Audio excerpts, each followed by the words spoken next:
Welcome back, everyone. Today is the final episode of Whiskeyworld, and you know what? We ran out of whiskey drinks, so we are drinking Moscow Mules. A little bit different, but it's because we're leaving Westworld and Whiskeyworld and moving on to different things. But today we are going to review the final episode and the season as a whole. We skipped a couple weeks there because we felt like it. But we are back for the finale to talk about it because we wanted to kind of give our thoughts on the overall season and the finale episode, which I think got a lot of praise around the internet from what I saw. Did it? Mm-hmm. So let's talk about it.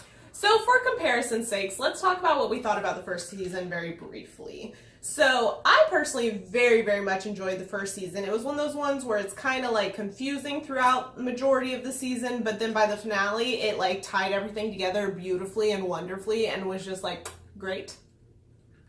Season 2, not so much, in my opinion.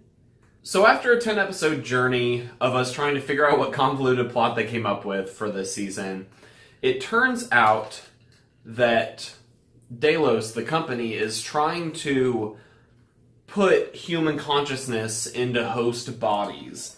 To essentially let them live forever. Yeah, so to attain immortality. And as they figure out this plot, obviously people are trying to stop it.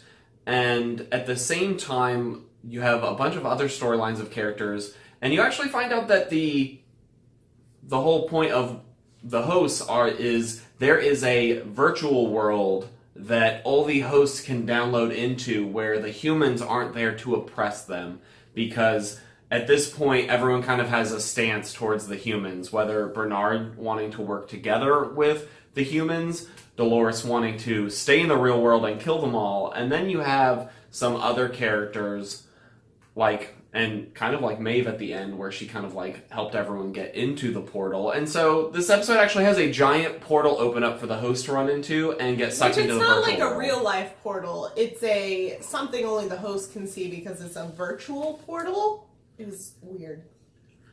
Yeah. Got a little more fantasy-like, which I get that it's not fantasy because only the hosts are seeing it. It's not like an actual physical portal that opened. But I wasn't expecting it. It was an interesting tie-in. I don't know. Okay, so as someone who loves sci-fi, I just find the plot of this to be tired and done. And like the way they did it was different in some ways, but I don't know, like the whole immortality with robots thing, come on. Yeah, it simultaneously felt like they were hitting tropes, but they were also afraid to commit to them and really follow through, and instead tried to be subversive while still being, like, derivative. So, while doing an old plot line, then they're, like, trying to throw twists in with it, which ended up making it just feel a little convoluted to me. Yeah, and then by the end of the final episode, all your faves are dead. Everyone's gone. Everyone's dead. We have Dolores and Bernard. And I think that was one of the most frustrating parts of the episode, because I'm all about killing characters. Because I'm pretty sure every TV show review we do, at some point, I may be like, I just wish that they would have increased the stakes or killed someone. I can think of like at least 3 reviews that I've done that. And in this one, I kind of feel like, why kill everyone? By the time we got to the end of this episode, I didn't care about season 3. I wasn't excited for it. I wasn't like, damn it, where's the next season? Like I was with season 1. And so with the finale, you have it and you have credits roll. We watched it about an hour after it aired. And so we go to bed because it's like 11 p.m. and I want to go to sleep. And then I'm scrolling Twitter right before I go to sleep and everyone's talking about the final episode post-credits and I'm like, what? Why is this a thing? Since when do TV shows do post-credits? Since when does HBO do post-credits? And since when does Westworld do post-credits? So we had to get out of bed, go back to the TV, click it back on, fast forward all the way back to the end to watch this little end credit scene. And I will say, I'm intrigued for season 3 because of this end credit scene. I'm not super, jiving for it, but I'm intrigued. But why?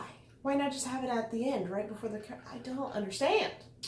Yeah, it was an interesting thing to put it after the credits, but it did have a future robot version of William and them still testing for fidelity in the same location.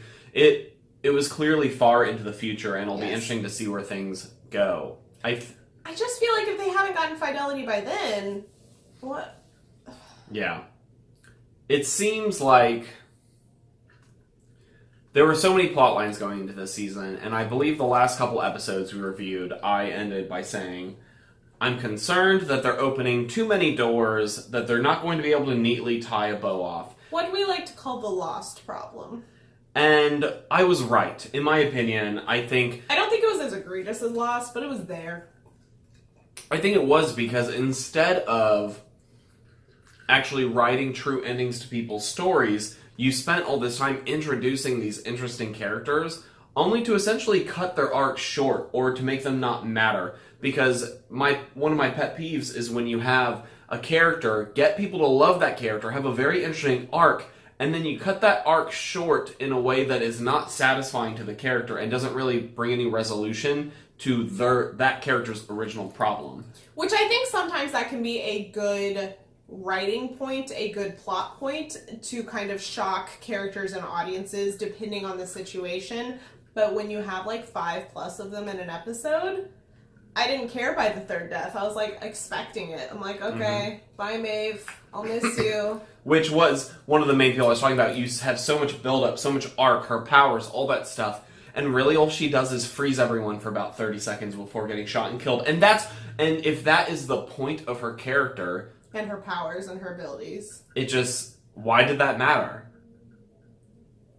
Also, as a personal, like, selfish kind of thing, so I have trouble connecting with shows with main characters that I don't like and I don't relate to, and that's what the show is boiled down to now. We have Dolores, who I don't like in season 2. We have Bernard, who I'm, like, neutral about, I don't have strong feelings for him one way or the other, and then you have William, who I hate, and you should hate, and if you don't, we have issues. But, like... So what am I supposed to look forward to in season 3? What am I supposed to be hoping for and fan theorying about? Nothing. There's nothing to do that with, in my personal opinion. So let's talk about the season overall a little bit. I think we have our gripes with the final episode, which, like I said, I saw some people throwing a lot of praise out for, and it was a weird mixed bag for me. And I think that's the best description of this season. It was a mixed bag for me. There were some really strong episodes in there. In particular, the one with the Native American man. That episode was really cool, although weirdly placed to episode 8 near the end of the season. And there's a couple other really strong episodes. But there was also episodes that were not very strong. And it felt overall very disjointed. And it felt inconsistent, yeah. And I found myself being disappointed more often than not at the end of an evening of watching this show. And even within episodes I didn't like, there were still certain scenes that I thought were really well done, but then the rest of the episode I felt like was really poorly done, really poorly shot, really poorly plotted, inconsistent, disjointed, all of it. I think a major hitter on that is their need for a non-linear timeline. They were so focused on, I think, confusing the viewer that they forgot to not confuse the viewer. And it took away from a lot of scenes because you were trying to figure out what's going on. And I think there is a fun level of trying to figure out what's happening. But I think the amount of timelines, because it wasn't even just the future and past timeline. Now you're jumping between characters in different times. So you're all over the map during these episodes. And it kind of wore us out, I think, about halfway through the season. We're kind of like, when are we again? Well, and I think it's a fine line between this whole confusing your audience and then also leaving things as unknown on purpose, because a big piece of like heady sci-fi or even high fantasy is this kind of unknown, too big to comprehend kind of concepts. Annihilation is a really good example of that from this year. And this show seems to not it doesn't give you enough information for you to grasp onto at least something, be like, okay, I don't get this, but I get this, so I can grab onto that. And it also doesn't format it in a way where you're like, oh, I'm not supposed to know this, and so that's okay. Like, I constantly felt like I was supposed to be knowing something that I didn't, and in my own personal issues, that bothers me a lot, so it bothered me a lot with the show. And with almost the intentional confusing the audience, I think and I said this earlier about finale, I think this season has a big problem with trying to be too subversive. It's well known that the creators got kind of pissed off that the internet guessed their season ending for Westworld Season 1 with their big twist, and they even threatened to just release the entire plot online before the show. And that tells me that they were kind of upset that people figured out, like they wanted to come across as, oh no, our show's so intelligent and tricky and smart. And it felt like they were trying too hard this season, and too many times were trying to subvert your expectations, like making you care about a character just to shoot them in the face an episode later and be like, haha, just kidding, fooled you, they're not important. Or on the flip side, being like, this person's not important. It got confusing and convoluted because I felt like you were trying to be tricked by the writers of this show. Another thing that really bothered me about this season, so a trend that's been going on lately, especially in movie trailers, is selling you a movie that doesn't exist. And then you go see the movie and it's something completely different. I felt like Westworld did that a little bit this season because we were promised this epic Park to Shogun World kind of thing, and all the advertisements had Shogun World aspects in it. And Shogun World was in what, 2 or 3 episodes out of 10? And it was literally just at the beginning. And then you kind of did a little bit there, and honestly, it wasn't that personally satisfying to me. And then you were done with it, and it was never mentioned again the rest of the season. That's true. 90% of their marketing was for Shogun World. And then in episode 1, they tease that there's 6 parks. And you go to visit India for like half a second. For an intro. Yeah, which was really interesting, and then that's it. And I understand they need more material for later, but like with what they teased at the end of this season, do those even matter? Are they ever going to bring them up? I don't know. Another thing that's been personally bothering me a lot lately about movies and TV shows in particular, is having a main character that you start out liking and being relatable to the audience, and they may not be 100% a good person, but they're at least like someone you root for, and then turning them on their head and making them someone you hate and don't like. It's a trend lately, and it's a trend I don't like, and they did that with Dolores this season. Dolores was someone I really hated at the beginning of the season. I didn't understand her motivations. I thought she was being spiteful. Like, she wasn't this cool, smart character that was in season 1.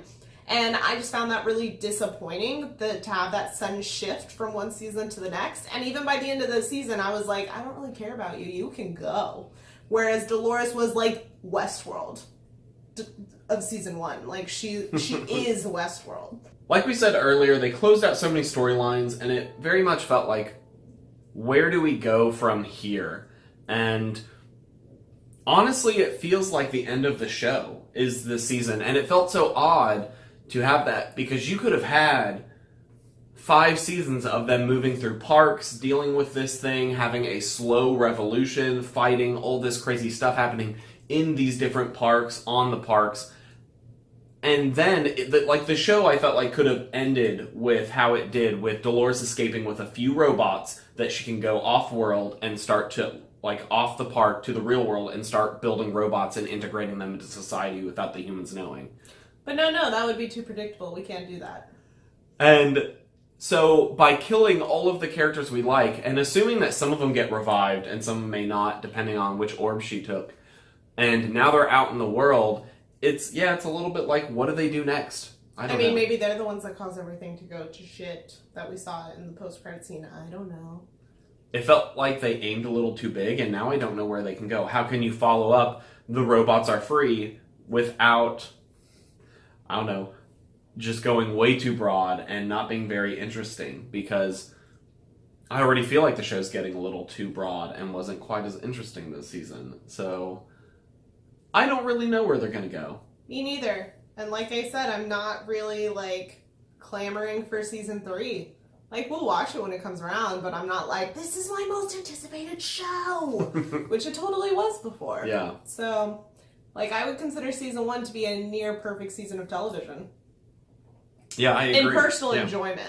Maybe not all of the aspects. But, for me personally, it's it's an up there fave season of television. So, I think overall we were pretty disappointed. Yeah, I think when you put out such a good first season, I didn't necessarily feel like they had to do better, but it felt like in their efforts to one-up their own first season, they fell short of the first season. And that is disappointing because this was a show that we really wanted to love, but like Brittany said, a lot of episodes ended with us kind of being like, I'm a little disappointed. That didn't quite go how I was hoping it would go for an epic uprising of robots. And I've seen a lot of people disagree with our opinions on this, which is fine. Like, we have no issues with disagreeing opinions, but I'm just, I don't know. Maybe I need to go watch other people's conversations about it, because I haven't done that yet. But it just, But as always, we are very interested in having a conversation with you guys about what you thought about this season. So leave us a comment down below. Tell us if you enjoyed this season, if you hated it, if you think we are right or wrong. We would love to talk with you about it because, like we said, this one was a mixed bag for us.